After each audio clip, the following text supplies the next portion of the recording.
एक लड़की कार चला रही थी और पास में उसके पिताजी बैठे थे। राह में एक भयंकर तूफान आया और लड़की ने पिता से पूछा, अब हम क्या करें? पिता ने जवाब दिया, कार चलाते रहो। तूफान में कार चलाना बहुत ही मुश्किल हो रहा था और तूफान और भयंकर होता जा रहा था।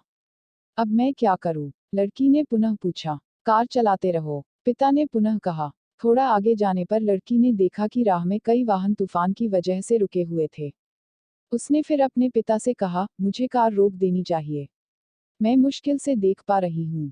यह भयंकर है और प्रत्येक ने अपना वाहन रोक दिया है। उसके पिता ने फिर निर्देशित किया, कार रोकना नहीं, बस चलाते रहो। अब तूफान ने बहुत ही भयंकर रूप धारण कर लिया था, किंतु लड़की ने कार चलाना नहीं रोका और अचानक ही उसने देखा कि कुछ साफ दिखने लगा है। कुछ किलोमीटर आगे जाने के पश्चात लड़की ने देखा कि तूफान थम गया और सूर्य निकल आया। अब उसके पिता ने कहा, अब तुम कार रोक सकती हो और बाहर आ सकती हो। लड़की ने पूछा, पर अब क्यों? पिता ने कहा, जब तुम बाहर आओगी तो देखोगी कि जो राह में रुक गए थे, वे अभी भी तूफान में फंसे हुए हैं। चूंकि तुमने कार चलाने के प्रयत्न नहीं छोड़ा, तुम तूफान के बाहर हो। दोस्तों, कठिन समय हर किसी के जीवन में आता है।